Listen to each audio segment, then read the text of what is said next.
Welcome to the Freight Agent Insider Podcast, hosted by Levi Van Pay.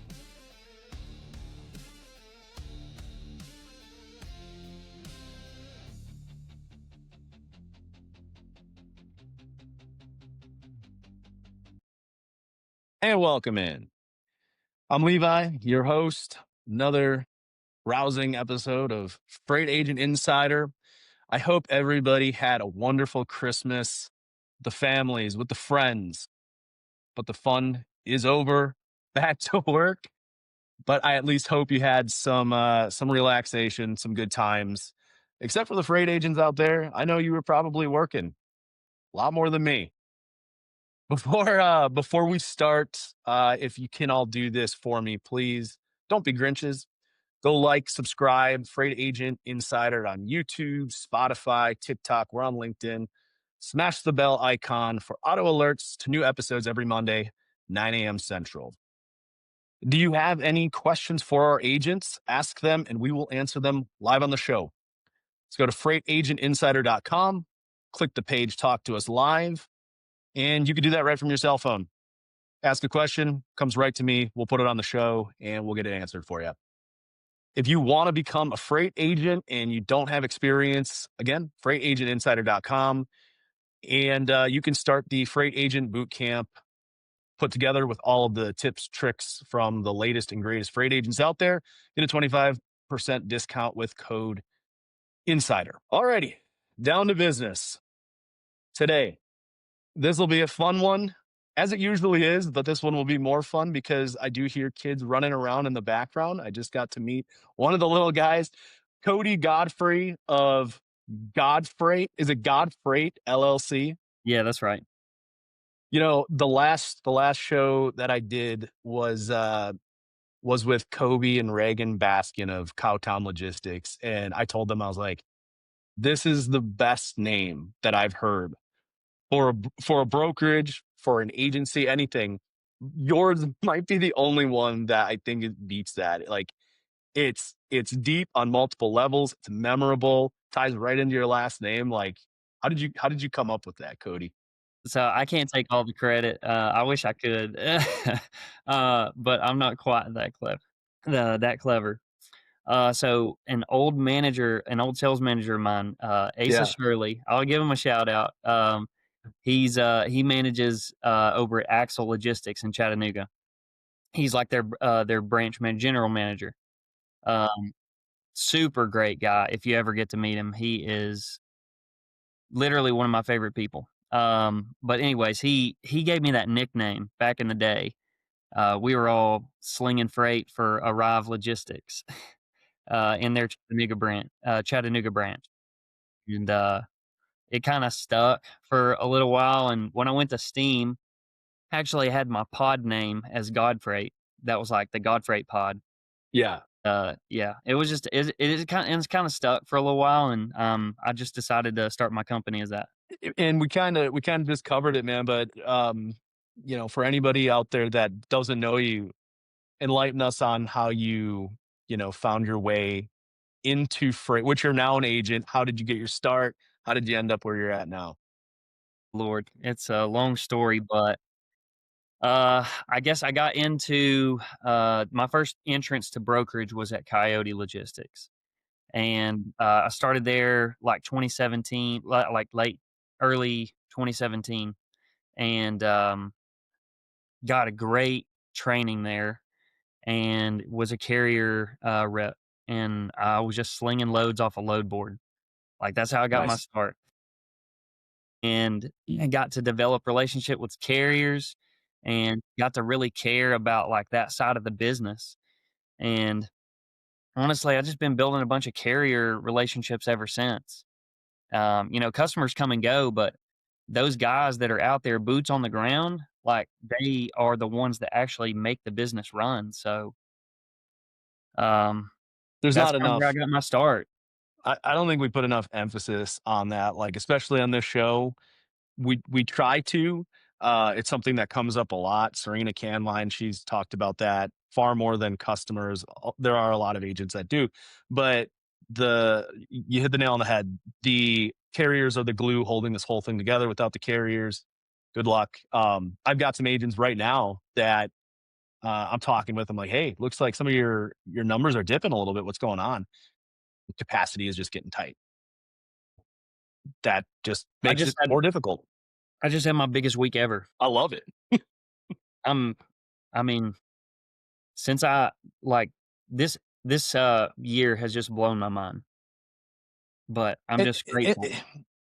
and Cody, that's what we're here to talk about. Like, I have followed your journey, at least from the realm of LinkedIn, for a long time now, and it was very exciting to see you kind of like in those early days transitioning into the agent realm. Actually, I've got a question that came up right here. If you could take a listen to this, this is a good transition. Cody, how did you know it was the right time to start a freight agency? Yeah, and I think that's a great question for you, kind of piggybacking off of what I just previously said there. So I had just gotten laid off twice in W-2 positions, like back-to-back years. And Freight broker positions. yeah, like I was doing outside sales for a company, and then I was doing like enterprise sales for a company. And things just didn't work out. And so I was just really tired of like trying to build something and like not being held back because of a corporation instead of my own abilities. And so I took a little break from it for a little while. My wife and I prayed about it a ton, and we said I definitely shouldn't exit the industry. Like I came at like a crossroads where I was like so burnt out at working for a company Right. that I had to make a decision to either exit the industry and do something else, which I was going to teach golf. That's like, been my passion my whole life is golf. And it's still such a big part of my life, but I couldn't throw away almost 10 years of industry experience in an industry I know I can earn so much income in. Um, and that's important where I'm at in my life right now, raising kids takes a lot of money. It does. Going back to having the best year ever, your business is booming. Um, I mean, of course, it's the name. Okay, maybe 10% the name, the rest is you. It's a great name. I'm still stuck on that. How did you do that, man? Like, what do you attribute to your success of actually like getting this thing off the ground and growing it? And you mentioned that you came from Coyote. I know they had a great training program, but like, how are you growing this thing to the level you're at now, and how are you getting it to the next level? I think I mean, along with like all the experiences that I've had at all these different companies, like, a little bit before we started recording on the show, we talked about all the different lenses that people see from, right? And you get like all these different visions from all these different companies. Cause I worked at big brokers and I worked at small brokers, and I never really found a place where I could like really grow in, and or where I felt like I was compensated for what I was bringing in. Because at one point at one company, I had a $12 million revenue book of business, and wasn't even I didn't even I didn't make $100,000 that year. That's incredible. Yeah, it just it's draining when you're working that hard and you're just like barely scraping by. Yeah. Yeah, but it's the good thing about having guys like you in this industry that are genuine, that actually care about others more than just the bottom line. Of course, you got a big family, you got to make money, but it's almost the exact opposite of the way I've always operated. And to be honest, there was a long time where I thought I'm not going to be successful in this industry because I'm not a greedy person. And what I found out was that was perfect for me because I like creating relationships because I genuinely care about people. And when you care about other people in this industry, it actually is a big benefit. I've received like so much free game off of off of LinkedIn. Um, and that's Yeah. like that's what I love about like I guess the community or the algorithm that I'm in on LinkedIn. Yeah. It's just like people helping people all the time and like posting up, calling out fraud. Like I don't know. I I just try to surround myself with people like that and good things come of it. I love it. Yeah. When you were at that crossroad earlier in your career, the W-2 jobs weren't working, you're getting burned out. I mean, you're talking to probably 90% of the listeners out there right now are in that position. So, like, they're in the early steps of becoming the next Cody Godfrey. Was there any particular fears or concerns that you had, whether it was you, the missus, like the family in general, or something completely outside of that? Were there fears or concerns with becoming a freight agent? Um, I mean, sure. Everybody is it's always a risk, especially for me at the time having 3 kids and one on the way, literally saying, "All right, day 1, $0. Let's do this." Yeah. Yep. And to be honest, I didn't have that big of a nest egg, and in full transparency, I took out a HELOC against my house to make sure that I could pay my bills for, like, 2 months. So you were truly risking it for the biscuit, all in. I I was, for lack of better words, balls to the wall from day 1. I mean, I legitimately started my business this year off of 9 straight weeks, 150 plus calls a day. Yeah, man, there's got to be a level of belief that you have in yourself if you're going to do something like this. I mean, I'm kind of on the, I talk to a lot of agents every day. I talk to a lot of people that want to become agents every day. And I don't think everybody's got that. Everybody sees like guys like you making the big bucks and growing these businesses, working from home. Maybe you're on the golf course on Friday at 2 p.m., but there's got to be a belief in yourself if you're doing this. And not only a belief, like you have to be a grinder. You have to be able to get up, like you said, get on the phone, deal with rejection all day long and just grind this thing out. Cody, what surprised you the most in that first 30 to 60, 90 days of being an agent? I'm sorry, I didn't catch the very first part of the question. What surprised you the most Surprised in the me. first Okay. 30 to 60 days being an agent? Surprised me the most.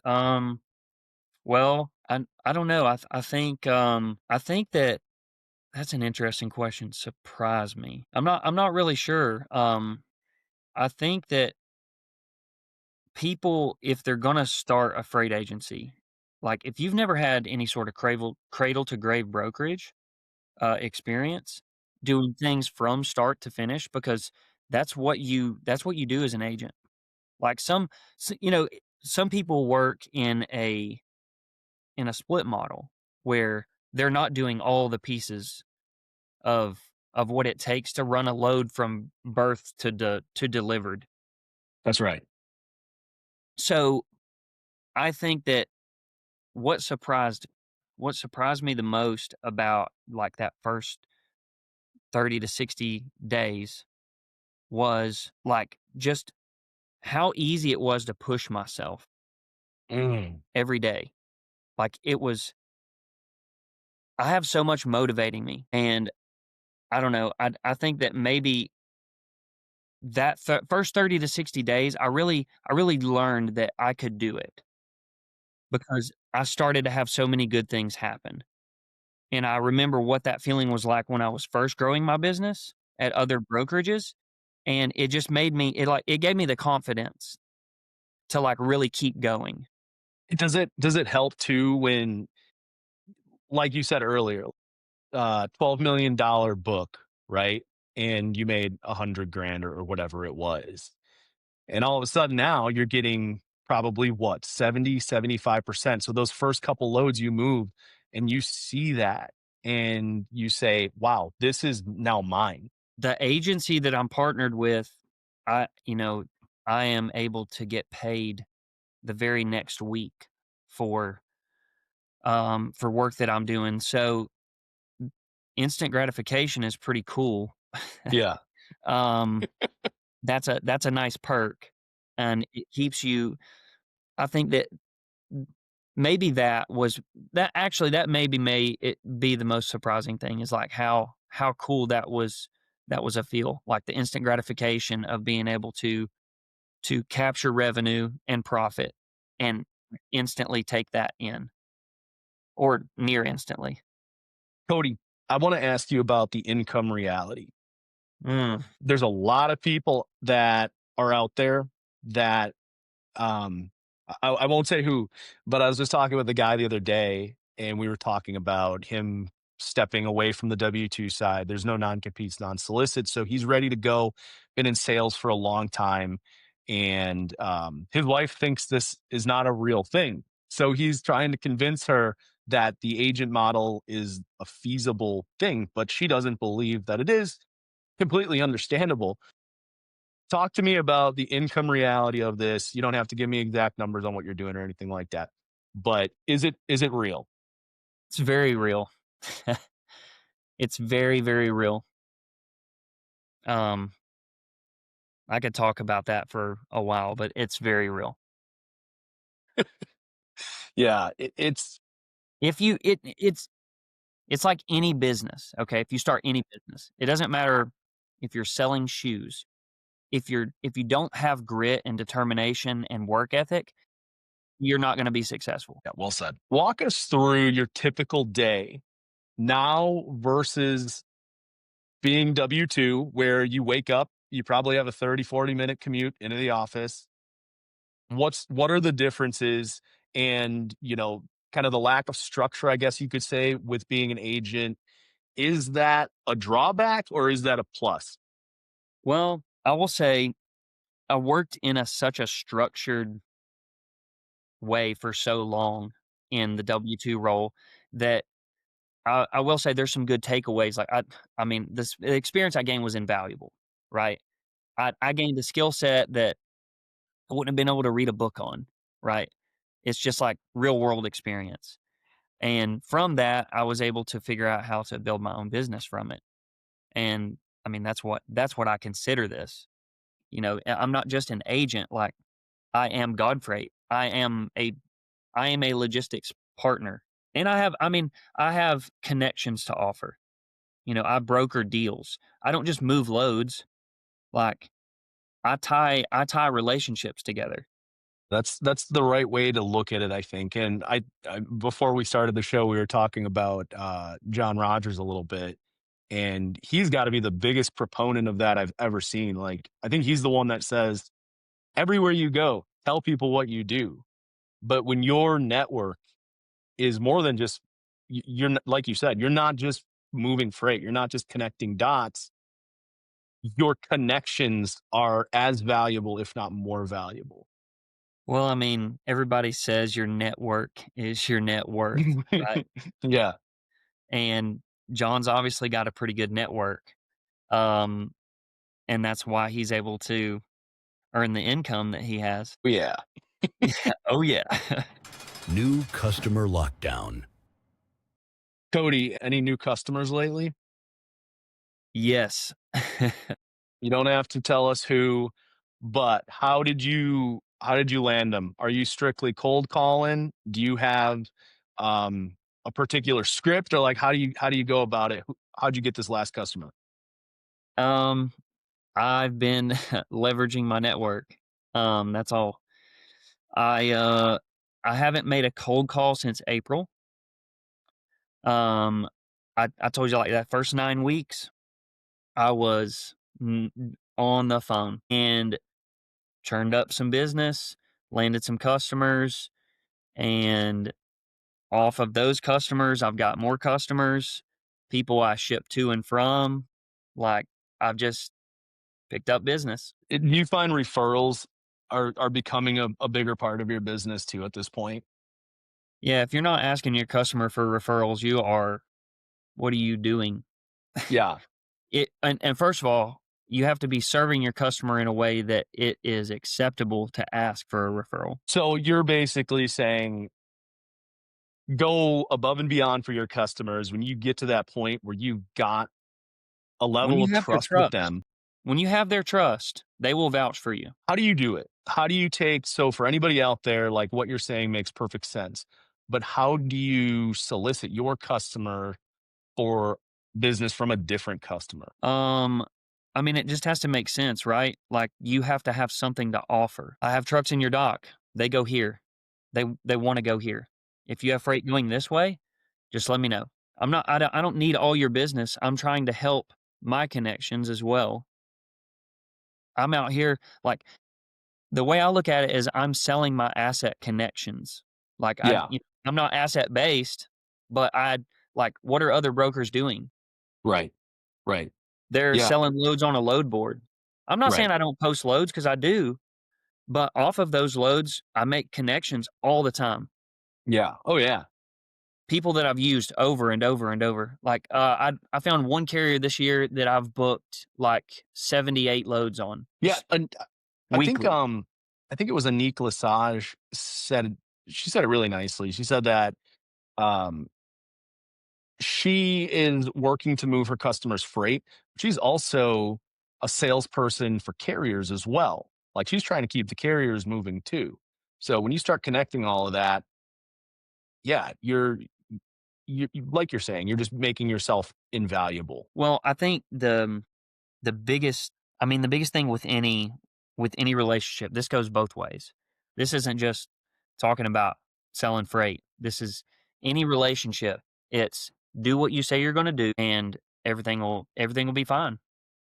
Yeah, I mean, absolutely. things are going to happen in this industry, but if you communicate, it's it's communication solves 99% of problems. Yeah, Just absolutely. do what you say you're going to do, and if something happens and gets in the way of that, you have to communicate. Cody, what is the outlook for Godfreight over the course of, we're coming into 2026. Do you have any plans for Godfreight? Like how are you bringing this thing to the next level and really putting it on the map? I mean, I'm at the end of the day, I'm an agent, so I'm doing this to fuel my family. So we have goals for our family. I don't have like goals to start like hiring employees or anything like that. I have no plans of that. I do well managing my book of business right now. I know it's I have goals to grow it to a certain point, just to hit like certain income goals, but I don't think that I don't know that I'll ever get complacent. I'm just trying to figure out, like, how much I can handle. I just know I can handle more. You're I hungry, I'm man. I'm just trying to operate at capacity, I guess, Yeah. and when I get to that point, then I'll make a decision. If I need to hire somebody to keep going, so be it, but I'm just not there yet. Getting So, there. I can't really say, I'm just taking it day by day right now, Yeah. but I just can't wait to see how big I can grow it. I'm excited for you, man. Um, Transitioning to our last segment here, Cody. Horror stories and pitfalls. You've had your business now for, it's been about a year, right? Maybe a little over. What has been, if there's been anything, I hope it's been a completely smooth ride so far, but that's not usually the case. Has there been anything that has almost maybe derailed it, or just maybe a learning lesson for somebody else out there who is getting their brokerage off the ground? Don't make the same mistake as me. Yeah, so I will share one story. I won't go into details about the money amount, but I did encounter some fraud this year, and nothing happened. It nothing happened as far as like stolen freight or anything like that. Um, but we got hit with some fraud and lost some money. Had to pay it back, but it is what it is. And then I actually talked to somebody about that scenario today, and that is, that's something that you risk when you are starting a business, right? You have all of this unlimited ceiling potential, but there's also risks that come along with that, right? Like, the bigger amount of money you deal with, the bigger loss you can take. That's right. So, I think that people should just be aware about that, that aspect, and just do your groundwork. Like, there's there's so much fraud out there right now, and it's it sucks right now. But you just got to be careful, and that's why relationships are so important, right? They are. Yeah. You know, I just think that you just keep building relationships, and you can have a successful business in whatever you do, not just freight brokering. That goes for anything. But talk to us a little bit more about the reality of this thing is, um, people, listen, I've talked to a lot of agents that like to operate under the assumption there is no risk or liability for them because I'm just an agent. If something goes wrong, this isn't my problem because I can just take my book elsewhere. But the reality is, if you're rooted at your brokerage and you're a good person, like if these things happen, like there can be liability on your shoulders. Walk us through what that looks like for others out there that want to avoid exactly this. Yeah. So I think, I mean, different brokerages offer different things for their agents, right? Like, there's so many different agent models and programs out there. You got to find something that's going to support like what you believe in and what you're trying to do.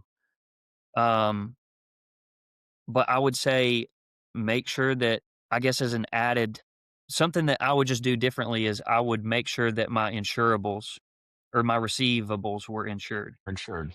Yep. That's something Yep. that I would do. That's the only thing that I would change about what I'm doing right now. I mean, that's going to happen for 2026. I've already got a Yeah. plan for that, for protection, but that's the only thing that I would really worry about in the agency model that would like Yeah. really hurt you, is like taking a big hit from like a customer not paying, if you're like held liable for that. You just got to look at your contract and understand what it means. 100%. Yeah, you hit a good one there. Um, I had an agent that started with me at Select recently, and one of the questions that I asked him was, he was an agent at a different brokerage. They were having some carrier pay issues. And I asked him, "Are your receivables insured?" And he said, "I don't even know what that means." It's not his fault. It was just never covered at any point during his time. And that one is important. If you have never thought about it, if you've never asked about it, maybe your brokerage doesn't have it, but that's a great one to bring up, Cody. That was a good point. Freight Agent Insider Tips for Success. You took a lot of risks, Cody, to get to where you're at. And kudos to you, man, because it's not something just anybody can go out and do. Takes a lot of willpower, a lot of belief, you have to have a lot of faith, and you've done something really special. So I commend you 1,000 on that. But I want to hear, from you to anybody out there who's listening, what is your one tip, if you could leave with anybody at the door, this is how you're going to become successful, whether it's in freight or in life? Putting you on the spot. Just like kind of like what we talked about earlier, just if you say you're going to do something, do it. And I know everybody says this, but your best ability is availability. If you're always available to serve your customer, Yeah. and sometimes solving a problem doesn't really take that long. Yeah. It's It's just, it's just doing it. it's just doing it. That's where most people fail is, they want to get on their phone and scroll instead of hammering the phone or putting in a little extra effort. That's right. That's right. That's the part that nobody wants to talk about. I'm on the other side of the fence. Obviously, I'm more agent support versus agent. But anytime I have a new agent, it's like an automatic line that comes out of my mouth is, I don't care if it's morning, noon, night. If there's a problem that you're having, call me, because I mirror y'all's crazy hours with my own. And that has earned so much trust and built so many relationships, just to be able to tell somebody, hey, I'm your guy, I'm your girl. When you need help, call me. I'll be there. Pick up the damn phone and I'll solve it for you. That's literally it. You just got to be that person and then execute when your time comes. Everybody gets a chance. Okay? Whether you know it or not, whether it's the way that you interact with them at first, that could be your chance. Like if you don't say the right thing, or if you come off as like, I don't know, I don't know how other people sell. I just tell people about what I do and how I help other people. Well, you're clearly killing it, Cody. It was great to meet you. It was great to meet Carson. I hope you have a wonderful day with the family. Thanks again for joining, man. And again, everybody out there, if you want to either get on the show, drop us a message at Freight Agent Insider. If you got a question, Freight Agent Insider page, talk to us now. We got some exciting stuff in the pipeline coming up for 2026. Thanks for listening, Cody. Thanks for joining us. We'll see you guys next time. See ya. Thank you for watching the Freight Agent Insider Podcast.